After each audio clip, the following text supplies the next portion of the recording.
First lecture में हमने भौतिकी में पदार्थ की अवस्था के बारे में पढ़ा था और हमने बताया था कि पदार्थ की 5 अवस्था होता है: ठोस, द्रव, गैस, प्लाज्मा और बोस-आइंस्टीन संघनी। तो आखिर ठोस, द्रव और गैस, किसे ठोस कहेंगे, किसे द्रव कहेंगे, किसे गैस कहेंगे? तो ठोस उसे कहेंगे जिसके अणु पास पास हो, जिसके अणु, इसके अणु हैं जो पास पास हैं। ये जो अणु आपको दिख रहे हैं, ये अणु ये पास पास हैं और पास पास होने के कारण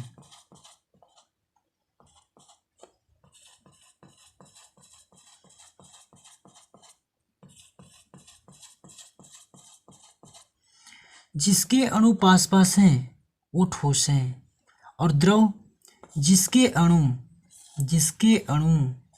दूर दूर हैं,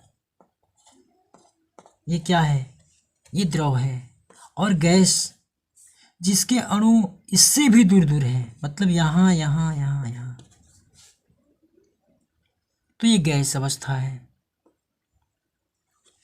तो ठोस वे हैं जिसके अणु बहुत पास पास, द्रव जिसके अणु थोड़े दूर दूर पर हो, और गैस में इसके अणु बहुत दूर दूर पर हैं।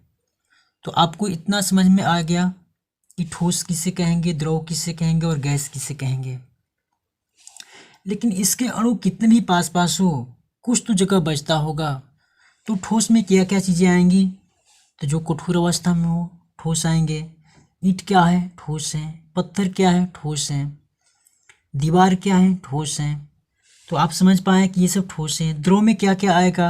जैसे दूध हो गया, द्रव है। पानी द्रव है। तेल द्रव है। और गैस में क्या क्या आएगा? ऑक्सीजन क्या है? गैस है। नाइट्रोजन क्या है? गैस है। कार्बन डाइऑक्साइड क्या है? गैस है। ठोस में क्या होता है कि ठोस में जो अणु होते हैं बहुत पास पास होते हैं, लेकिन कितना भी पास पास हो, कुछ तो जगह बचता होगा, कुछ तो जगह बचता होगा। तभी तो दीवार में जब आप कांटी ठोकते हैं, कांटी या कील ठोकते हैं, तो उसके अंदर कांटी चला जाता है, मतलब अणु उसके क्या हो गए, उसके अणु थोड़ा सा इधर उधर हट गए, तभी तो कांटी उसमें चला जाता है।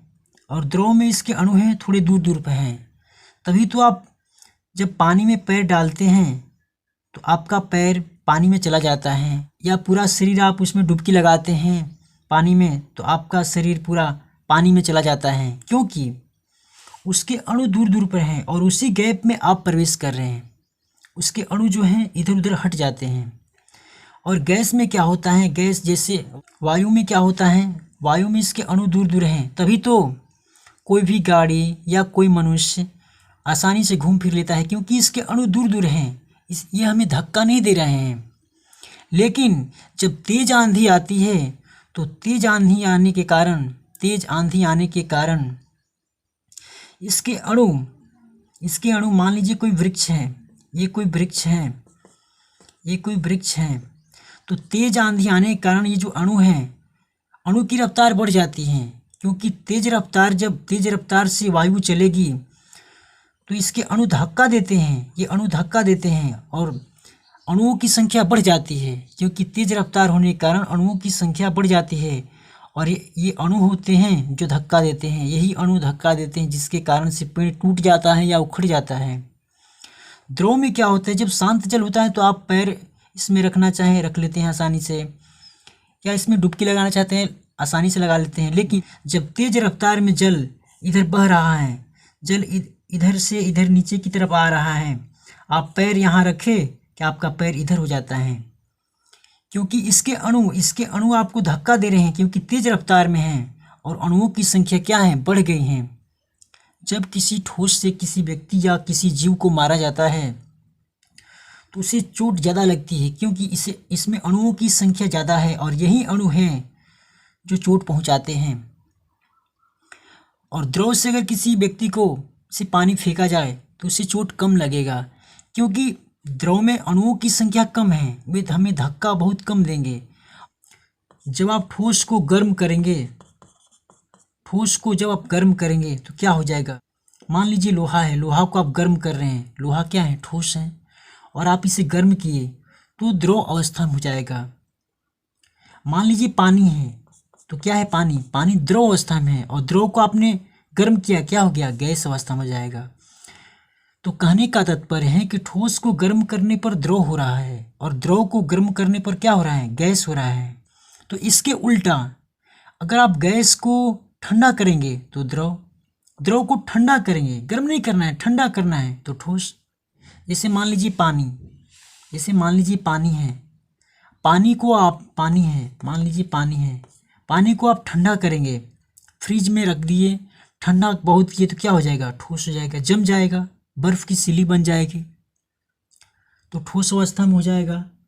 और पानी को आप गर्म कर रहे हैं तो क्या बन जाएगा, वाष्प बन के वो उड़ेगा ऊपर, तो गैस अवस्था में हो गया। तो आशा करता हूँ आप इतनी बातें समझ पा रहे होंगे। ठोस को गर्म करने पर द्रव, द्रव को गर्म करने पर गैस, गैस को ठंडा करने पर द्रव, और द्रव को ठंडा करने पर ठोस। क्या कोई ऐसा भी पदार्थ है जो ठोस, द्रव और गैस तीनों अवस्था में पाया जाता हो? तो हाँ, पानी है तो बर्फ की सिल्ली बन जाएगी, बर्फ की सिल्ली, बर्फ की सिल्ली। और पानी क्या है, द्रव अवस्था में, ठंडा किया आपने बर्फ की सिल्ली, और आप इसे गर्म किए तो गैस बन करके उड़ गया, और जब आप इसे गर्म किए तो गैस बनकर उड़ गया। ठोस को गर्म किया, द्रव बना, द्रव को गर्म किया, गैस बना। लेकिन जो अंडा है, अंडा, अंडा क्या है, अंडा में, अंडा तो जब कच्चा अंडा होता है वो द्रव अवस्था में होता है, उसके अंदर लिक्विड अवस्था होता है। अंडा जो होता है, जो कच्चा अंडा होगा वो द्रव अवस्था में, लेकिन आप इसे गर्म करेंगे, जब आप इसे गर्म करेंगे तो क्या हो गया, वो गैस ना बन करके क्या बन गया, ठोस बन जाता है। तो अंडा इसका उल्टा हो गया, होना चाहिए था गैस, क्योंकि वो द्रव अवस्था में था कच्चा अंडा, और बनना चाहिए था गैस, क्या बन गया, ठोस हो गया। जब आप उबालते हैं अंडा को तो क्या हो जाता है, ठोस हो जाता है। और कपूर जो है, कपूर, कपूर क्या है, ठोस है, और ठोस से ये द्रव नहीं बनता है, ये सीधे गैस में परिवर्तित हो जाता है।